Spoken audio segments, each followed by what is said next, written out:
بھی رکھا جا رہا ہے. وہ اصل میں ایک بات یہ ہے کہ ان کی جو اپنی کرنی آگے آنی ہوتی ہے. اصل ایشو یہ ہے کہ پی ٹی آئی جب یہ مشرف کے دور میں، پیپلز پارٹی کے دور میں، نواز شریف کے دور میں چیزیں کروی رکھی جا رہی تھی جس طرح نے بتایا، تو یہ انہوں نے بڑا شور مچایا تھا کہ دیکھیں جی گروی رکھ دی.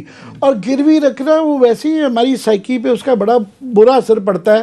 اور کیسر بنگالی صاحب کی ابھی میں دیکھ رہا تھا، بہت بڑے اکانومسٹ ہیں، بڑے معتبر آدمی ہیں، ان کی ابھی ٹویٹ دیکھ رہا تھا کہ جی دیکھیں یہ پارک کو کر رہے ہیں تو کل کو مزار قائدی اب رہ گیا ہے، اس کو کب گروی رکھوانا ہے. تو وہ ہمارے ہاں وہ جو ہوتا ہے نا کہ بنیے کی سائیکی کہ کسی کے پاس گروی رکھانے کا مطلب ہے کہ آپ نے اپنی عزت جو ہے نا کروا دی. تو ایشو اس کا پیچھے نا وہ سمبولک ہے اور نفسیاتی ہے میں سمجھتا ہوں.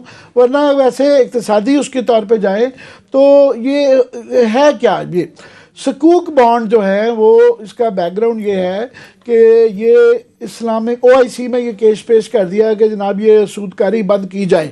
تو انہوں نے 1988 میں یہ ایک فیصلہ دیا کہ جناب یہ سکوک بانڈ کیے جا سکتے ہیں، یہ اسلامک بانڈ ہے، اس کے اوپر سود وود حالانکہ ہوتا ہے سود وود، مگر انہوں نے کہا کہ جی یہ جس طرح PLS پروفٹ لاس شیئرنگ ہو جاتی ہے تو یہ اسلامک چیز ہے، پرووائڈڈ کہ اس کے اندر آپ چیز گروی رکھوائیں گے.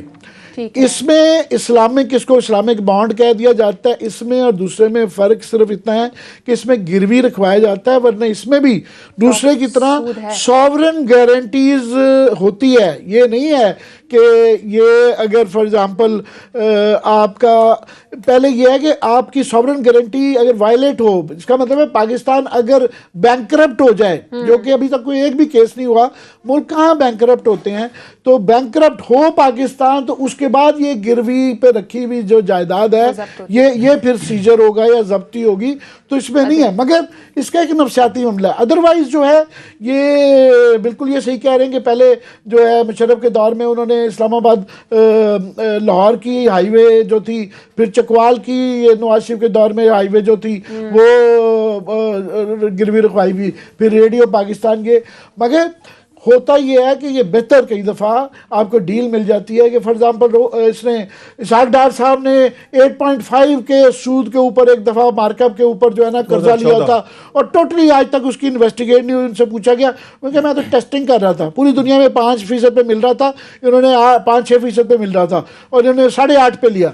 اس کے اندر ہوتا یہ ہے کہ مڈل ایسٹ میں کافی سارا اس طرح کا پیسہ ملا ہے کہ ویسٹرن کنٹریز بغیر گروی رکھوانے میں ان کے ہاں یہ کوئی یہ کانسیپٹ نہیں ہے.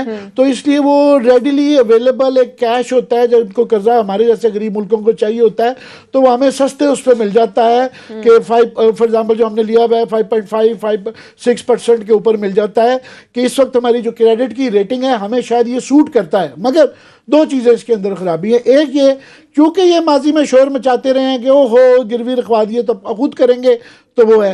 دوسرا کہ آف کورس جو ہے عام آدمی کو جب پتہ چلتا ہے کہ F9 پارک ہیں یہ ہمارا گروی رکھ رہا ہے، شاید کو کل کو واک نہیں کر سکیں گے، یہاں پہ وہ آ جائیں گے سود خور جو ہے کہ ہمارا واپس کرو.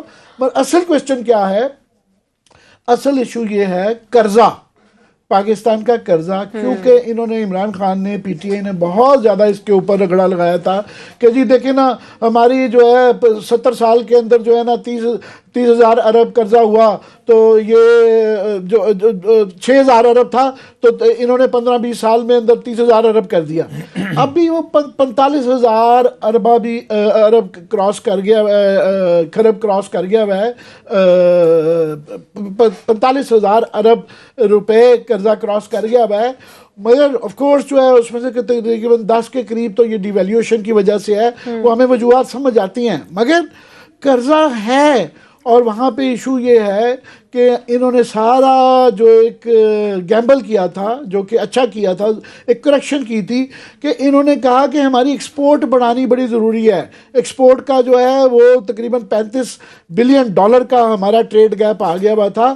تو وہ اس کے لیے ڈیویلیو کرو ڈالر کو جو ہے نا، یہ جو 100 سے چلا گیا ہے 125 کے دور سے 125 سے 165 پہ ہے، کہ اس سے ایکسپورٹ بڑھے گی.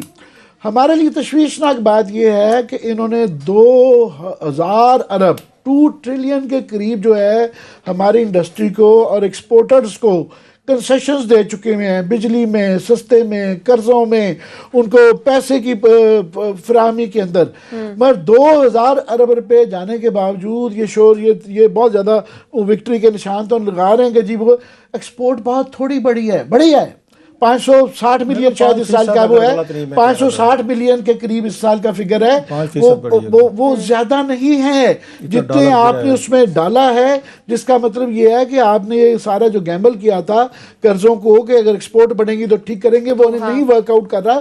سو جب اب قرضے آپ کو لینے پڑیں گے تو کبھی آپ ان کے پاس گروی بھی رکھیں گے اور اس سے بری ٹرمز پہ اوپر ملے گا، تو ایشو زیادہ بڑا قرضہ ہے کہ وہ قرضے کو کیسے ہینڈل کرنا ہے. ٹھیک ہے کلاس صاحب، نیکسٹ ٹاپک. ناظرین، براڈ شیٹ کا جو معاملہ ہے وہ مزید پھیل چکا ہے. ثالثی عدالت میں پاکستان کا مقدمہ لڑنے کے لیے نیب جو ہے وہ ناکام ہو چکا ہے. کلاس صاحب، بیان سامنے آتا ہے جو سابق چیئرمین نیب بھی رہ چکے لیفٹیننٹ جنرل امجد صاحب، ان کا بیان سامنے آتا ہے. وہ یہ کہتے ہیں کہ براڈ شیٹ نے پاکستان سے لوٹا گیا پیسہ واپس لانے کے لیے کچھ بھی نہیں کیا، جبکہ معاہدے پر اور ایگریمنٹ کرنے والے وہ خود ہی ہیں. میں نے پورے ویکنڈ پہ نا پچھلے جب سے آیا ہے ہم اس کو فالو کر رہے ہیں، میں نے کوئی بیٹھ کے اب تک اللہ جھوٹ نہ بلائے میرا خیال ہے کوئی 300 کے قریب ڈاکومنٹس میں نے پڑھے ہیں. کتاب ایک لکھی دے میرے خیال لکھ رہا ہوں لکھ رہا ہوں کتاب لکھ رہا ہوں براڈ شیٹ پہ. اس کو کارپوریٹ فراڈ میں آپ کو پتہ دنیا بھر میں تو ایسے کارپوریٹ فراڈ پہ بڑی بڑی کتابیں لکھی جاتی ہیں. تو اس پہ سر میں بڑا وہ کیا کہتے ہیں ایک اچھے خاصے دھچکے مجھے لگے ہیں. ششتر رہ گیا، میں اس طرح کے آج کل الفاظ ڈھونڈتا ہوں. ششتر جو ہے میری اردو کمزور ہے، آپ کی تو عمر بھی مجھ سے بھی گئی گزری ہے.